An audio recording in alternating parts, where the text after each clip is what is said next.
ಎಷ್ಟು ನಾವು ಅನುಕೂಲ ಮಾಡ್ಕೊಂಡಿವಿ. MP ಆಗಿವಿ, MLA ಆಗಿವಿ, ಕೇಂದ್ರ ಮಂತ್ರಿ ಆಗಿವಿ, ಎಲ್ಲಾ ಅವಕಾಶ ಕೊಟ್ಟಿದೆ. ಒಮ್ಮೊಮ್ಮೆ ಟಿಕೆಟ್ನು ತಪ್ಪಿರ್ಬೋದು, ತಪ್ಪು ಒಮ್ಮೊಮ್ಮೆ ಏನೇನೋ ಚಾಡಿ ಹೇಳು ಮಕ್ಕಳಂತೂ ಇಡೀ ದೇಶದ ನಾವು ರಾಜಕೀಯ ಮಾಡಿ ಕುತಂತ್ರ ಮಾಡಿ ಇಲ್ಲಿ BJP ಮಾಡೋದು, ಅಲ್ಲಿ ಕಾಂಗ್ರೆಸ್ ಮಾಡೋದು, ಈ ಅಲಗಡಿಗಿರಿ ಮಾಡ್ಕೋತ ರಾಜಕಾರಣ ಮಾಡಿದ್ರೆ ನೀವು ಎಂದೂ ಆರಿಸಿ ತರುದಿಲ್ಲ. ಇದು ತಲೆಯಾಗಿ ಇಟ್ಕೊಂಡ್ರಿ ಎಲ್ಲ. ನಾವು 2 ಲಕ್ಷ ಇಡ್ಲೇ ಬರ್ತೀವಿ, ದಮ್ ಇದ್ರೆ ನೀ ಪಕ್ಷೇತರ ನಿಂದ್ರು ತಯಾರಾಗಿನ ಬಾರಪ್ಪ, ದಮ್ ಇದ್ರೆ ನೀನು ನಿಂದ್ರಕ್ ಬಾ. ಲಕ್ಷಣ ಮಾಡಿದ್ರೆ ಶಿವಾನಂದ ಪಾಟೀಲ್ ಒಂದ್ ಚಟ ಬಿದ್ದೆ. ನಾ ಬಿಜಾಪುರಕ್ಕೆ ನಿಂದಿರ್ತೀನಿ, ಬಾಬಲೇಶ್ವರಕ್ಕೆ ನಿಂದಿರ್ತೀನಿ, ಮೂತಿ ಒಳಕ್ ನಿಂದಿರ್ತೀನಿ, ನಿನ್ಗೇನ್ ಪೇಮೆಂಟ್ ಕೊಡೋದು ಬಾ. ನಾ ಹೇಳಿದ್ರಿ 2018 ಮೊನ್ನೆ ಎಲೆಕ್ಷನ್ದಾಗ ಹೇಳಿ ಅವನಿಗೆ, ನಿಂತು ಬಿಡು ಮಾರ, ಯಾರ್ಯಾರ್ದು ತಿಂಡಿ ಐತಿ ಬಿಜಾಪುರದಾಗ ನಿಂತು ಬಿಡ್ರಿ. ನಿಂದಿರೋದು ಇಲ್ಲ.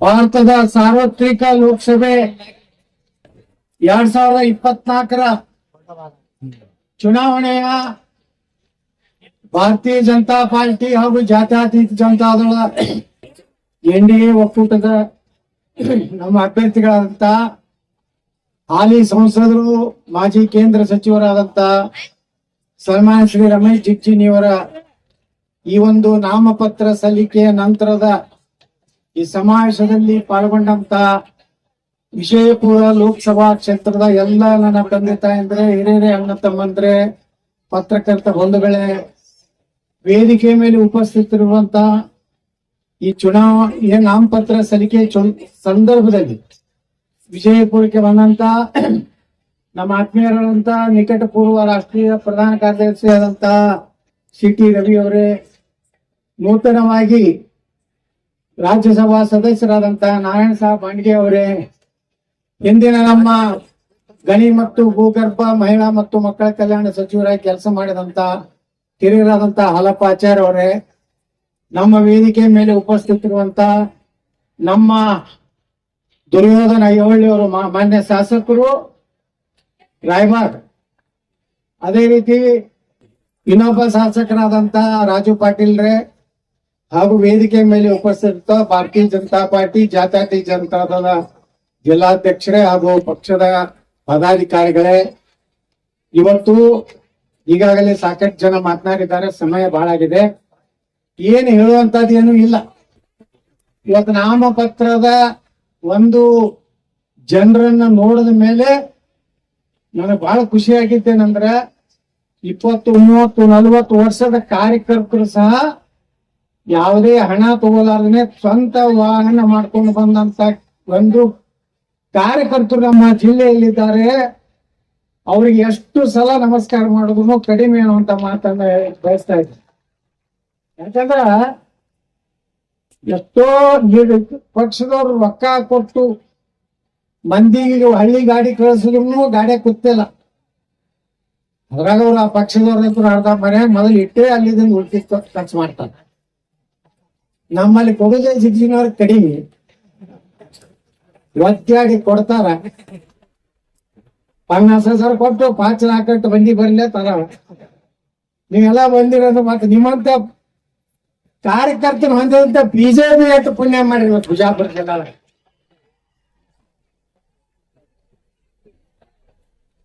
ನಾ 99ರಲ್ಲಿ MP ಆದೆ. ಮೊದಲ ಬಾರಿಗೆ ಭಾರತೀಯ ಜನತಾ ಪಾರ್ಟಿಯ ಲೋಕಸಭಾ ಸದಸ್ಯ ಯಾರು? ಬಸನಗೌಡ ಪಾಡ್ಲಿ ಯತ್ನಾಳ್. ನನ್ ಕೈತೆ ಇಲ್ಲ.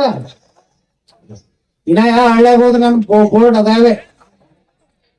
ನಾವು ಎಲ್ಲಿ ಹೋದ್ರೆ ಹಳ್ಳಿಯಾಗ ಇನ್ನಾನು ನನ್ನ ಬೋರ್ಡ್ಗಳೇ ಅದಾವ. ಜನ ಇಷ್ಟ ಪ್ರೀತಿಯಿಂದ ಇವತ್ತು ಬಹಳ ದೊಡ್ಡ ಸವಾಲ್ ನಮ್ಮ ಮುಂದಿದೆ. ಇದು ನಮ್ಮ ವೈಯಕ್ತಿಕ ಪ್ರತಿಷ್ಠೆ. ನಮಗೆ ರಮೇಶ್ ಜಿಗಜಿಣವ್ರ ಜಗಳ ಐತಿ ಅಂತ ಹೇಳಿ ನಾವು ನಮ್ಮ ಅಭ್ಯರ್ಥಿಯನ್ನು ಕಳ್ಕೊಂಡ್ರೆ ನಾವು ನರೇಂದ್ರ ಮೋದಿ ಅವರಿಗೆ ದ್ರೋಹ ಮಾಡ್ದಂಗ, ಭಾರತ ದೇಶದ ಸನಾತನ ಹಿಂದೂಗಳಿಗೆ ದ್ರೋಹ ಮಾಡ. ಅಲ್ಟಿಮೇಟ್ ನಮ್ದು ಏನು ಗುರಿ ಇರ್ಬೇಕು? ನಮ್ಮ ದೇಶ ನಮ್ ಗುರಿ ಅಲ್ಲ.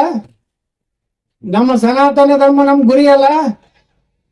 ಇವೆರಡಕ್ಕೂ ಕಷ್ಟ ಬಂದಾಗನು ನಾವು ರಾಜಕೀಯ ಮಾಡಿ ಕುತಂತ್ರ ಮಾಡಿ ಇಲ್ಲಿ ಬಿಜೆಪಿ ಮಾಡೋದು ಅಲ್ಲಿ ಕಾಂಗ್ರೆಸ್ ಮಾಡೋದು ಈ ಅಲಗಡಿಗಿರಿ ಮಾಡ್ಕೋತ ರಾಜಕಾರಣ ಮಾಡಿದ್ರೆ ನೀವು ಎಂದೂ ಆರಿಸಿ ತರುದಿಲ್ಲ. ಇದು ತಲೆಯಾಗಿ ಇಟ್ಕೊಂಡ್ರಿ ಎಲ್ಲ ಲೀಡರ್ಗಳು. ಇವತ್ತು ಭಾರತೀಯ ಜನತಾ ಪಾರ್ಟಿ ನರೇಂದ್ರ ಮೋದಿ ಅವರು ಪ್ರಧಾನಮಂತ್ರಿ ಆಗದೇ ಇದ್ರೆ ದುರ್ದೈವದಿಂದ ಭಾರತದಲ್ಲಿ ಏನಾದರೂ ಅನಾಹುತ ಆದರೆ ನಾವೇನು ಬಿಜೆಪಿ ಸಲುವಾಗಿ ಅನೇಕ ವರ್ಷಗಳ ತಪಸ್ಸು ಮಾಡಿದಂತ ಕಾರ್ಯಕರ್ತರು ಪಕ್ಷದಿಂದ ಸಾಕಷ್ಟು ಹೊತ್ತು ನಾವು ಅನುಕೂಲ ಮಾಡ್ಕೊಂಡಿವಿ. MP ಆಗಿವಿ, MLA ಆಗಿವಿ, ಕೇಂದ್ರ ಮಂತ್ರಿ ಆಗಿವಿ, ಎಲ್ಲ ಅವಕಾಶ ಕೊಟ್ಟಿದೆ.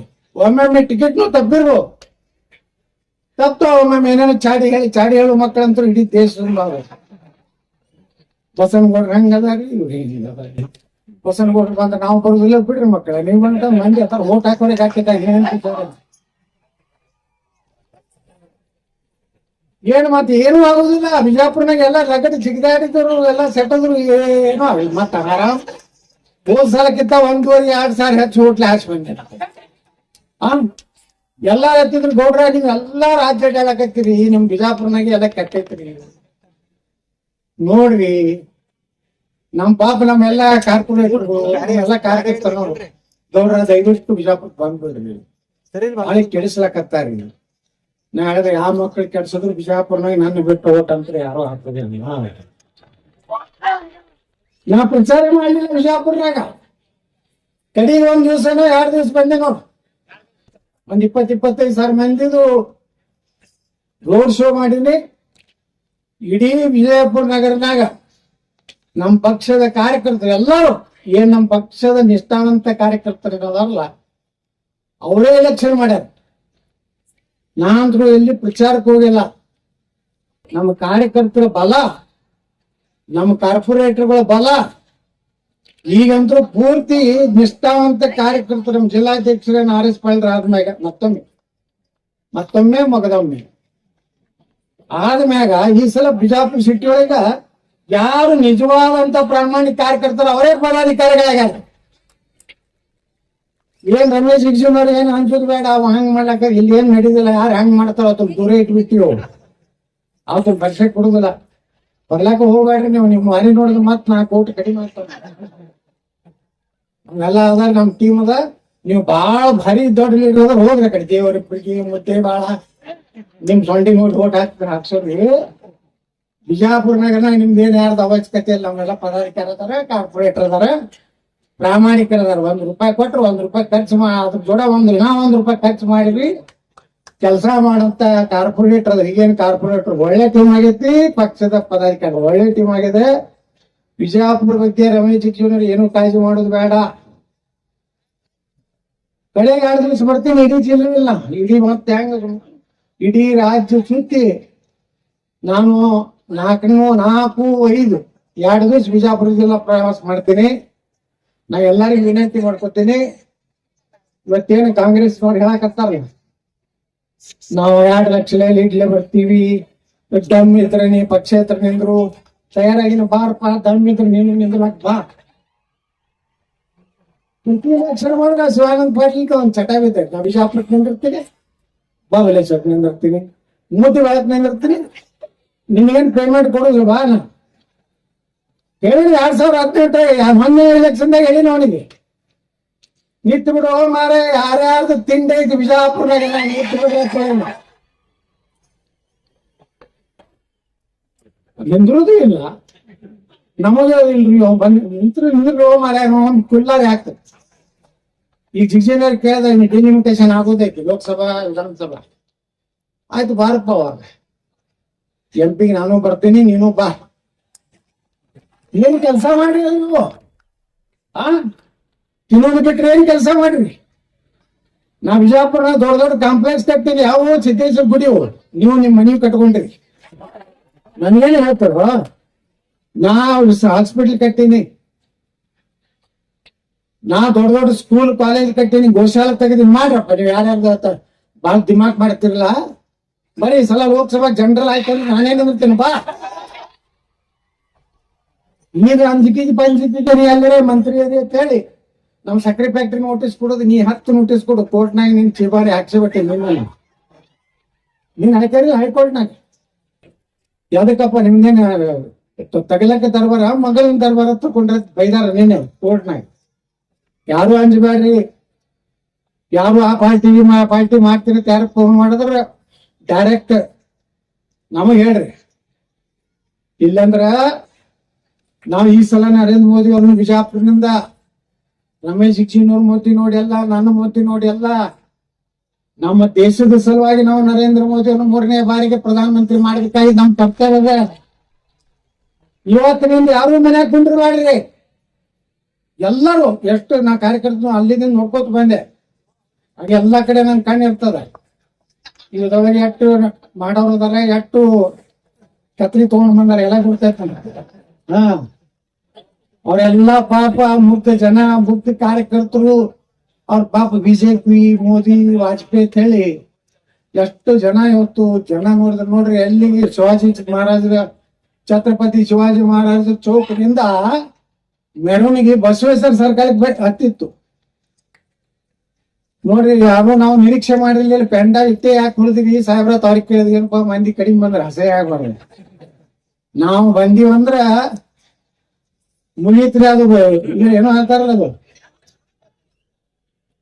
ಯಾರು ಬರುತ್ತಾರೆ ಇದು ನಾವು ಬಂದ ಮ್ಯಾಗ ನಮ್ದೇ ಹವಾ, ಮೋದಿ ಹವಾ. ಅದಕ್ಕ ಎಲ್ಲಾ ಕಡೆ ಕಾರ್ಯಕರ್ತರು ಏನೇ ನಿಮ್ಮ ಅಸಮಾಧಾನ ಏನೇ ಇದ್ರು ಯಾರು ಮನ್ಯಾಗ ಕುಂಡ್ರಬೇಡ್ರಿ.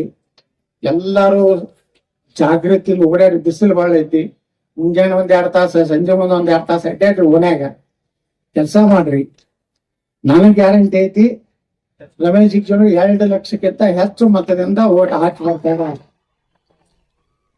ನಮ್ ಬಳಿ 6 MLA ಅದಾವು. ನಾವು ಬಹಳ ಭಾರಿ ಇದೀವಿ. ನಾವು ಒಬ್ರಕ್ಕಿಂತ ಒಬ್ರ ದಮ್ಮ ಅದೀವಿ. ದಪ್ಪ ಅದೀವಿ ಅಂದ್ರೆ ಏನ್ ನಡೀದಿಲ್ಲ. ನಾವ್ ಒಂದೇ MLA ಇದ್ದಾಗ MP ಆಗಿನ ಮಗ 99ರಾಗ. ಒಮ್ಮೆ 2 MLA ಇದ್ದಾಗ MP ಆಗಿನ. ಅವಾಗೇನ್ ಬಿಜೆಪಿ ಇರ್ತಿದ್ವ ಅವಾಗ MLAಗಳು. ಒಮ್ಮೆ 1, ಒಮ್ಮೆ 2 MP ಅವಾಗ ಆಗಿನಿ. ಈಗಲೂ 2 ಅದೀವಿ. ರಾಜಗೌಡಪ್ಪ ನಾನು JDS ನಿಂದ, ನಾನು ಬಿಜೆಪಿಯಿಂದ ಅದೀವಿ. ಉಳಿಕಿದ ನಮ್ಮ ಅನೇಕ ಮಾಜಿ ಶಾಸಕರು ಒಳ್ಳೆ ಕೆಲಸ ಮಾಡಿದ್ರು. ಇನ್ನು ಹಿಂಗೆ ಒಮ್ಮೊಮ್ಮೆ ಜನ ಏನ್ ಯಾವಾಗ ಬೇಕಾದ್ರೆ ಯಾರನ್ ಬೇಕಾದಂಗ ಲಗ ಹೊಡಿಸ್ತಾರ. ಅವ್ರಿಗೂ ಬೇರೆ ಚೇಂಜ್ ಮಾಡ್ಬೇಕಾಗಿರ್ತದ. ಪಾಪ ಒಳ್ಳೆ ಕೆಲಸ ಮಾಡಿದ್ರು ಒಮ್ಮೊಮ್ಮೆ ಯಾವ್ದಾದ್ರು ಕಾರಣ ಸೋತಾರಂದ್ರ ಅವ್ರದ್ದೇನು ಪ್ರಭಾವ ಕಡಿಮೆ ಇರುದಿಲ್ಲ. ಅವರು ಹೋರಾಟ ಮಾಡ್ಲಿ. ಇಷ್ಟು ವರ್ಷಿನ ಸಭೆ ಒಂದು ಸಂದೇಶ ಅಂದ್ರೆ ತಿಳ್ಕೊರಿ. ನಾನು ಹಿಂದ ಮುಂದೆ ಅವ್ರಿಗೆ ಹೇಳ್ರಿ, ಗೌಡ್ರಿ ಹಿಂಗ್ ಮಾಡ್ಲಕತ್ತಾರ, ಒಳಗೆ ಯಾವ ಹಲ್ಕಟ್ಗಿರಿನೂ ನಾವು ಮಾಡೋದಿಲ್ಲ. ಏನಿದ್ರು ಮುಂದೆ ಹೇಳ್ತೀನಿ, ಒದರ್ತೀನಿ. ಅದೇನ್ ಸತ್ತಿದ್ರು ಮಾತಾಡ್ತೀನಿ, ಯಾರಿಗೆ ಅನ್ಸೋದು ಇಲ್ಲ. ನೀವ್ ಯಾರ್ಯಾರು ತಿಂಡಿ ಐತಿ ನಾನು ಇರುದು ಮುಂದಿನ ಸಲ ಬಂದ್ ನಿಂದ ಈ ಕುಮಾರ ತೋರ್ಸೋದು ಬಿಡ್ರಿ. ಇನ್ನು 20 ವರ್ಷ ನಂದು ಯಾರು ಏನು ಕಿಸಿದ ಆಗುದಿಲ್ಲ. ನನ್ನ ಭವಿಷ್ಯದ ಪ್ರಕಾರ 240ಕ್ಕೆ ನಂದು ಎಂಡ್ ಇದೆ. ಮುಂದೆ ರಾಷ್ಟ್ರಧ್ವಜ ಹಾಕೊಂಡು ಮ್ಯಾಗ ಹೋಗ್ತೀನಿ ಅಂತ ಹೇಳಿ ನಾನು ಮಾತಾಡ್ತೀನಿ. ಜೈ ಹಿಂದ್, ಜೈ ಕನ್ನಡ.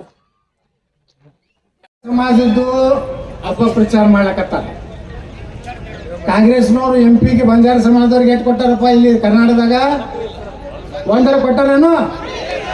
1 ಇಲ್ಲ. ನಾ ಗ್ಯಾರಂಟಿ ಕೊಡ್ತೀನಿ. ಮುಂದಿನ ಸಲ MLA 1 ಗ್ಯಾರಂಟಿ ಬಿಜಾಪುರ ನಾನು ಲಂಬಾಣಿ ಸಮಾಜ ಕೊಡ್ತೀವಿ ಅಂತ ನಾ ಗ್ಯಾರಂಟಿ ಕೊಡ್ತೀನಿ.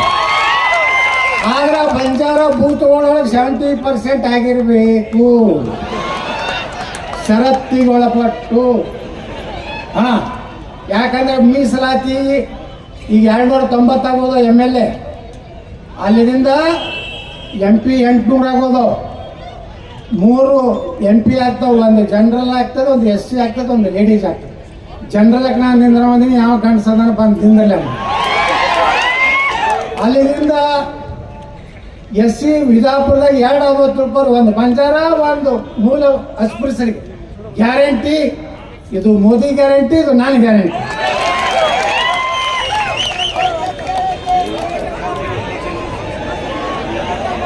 ಧನ್ಯವಾದಗಳು ಬಸನಗೌಡ ಪಾಟೀಲ್ ಯತ್ನಾಳ್ ಅವರಿಗೆ. ಈಗ JDS ನ ಜಿಲ್ಲಾಧ್ಯಕ್ಷರಾದ ಬಸನಗೌಡ ಮಾಡಿಗೆ ಅವರು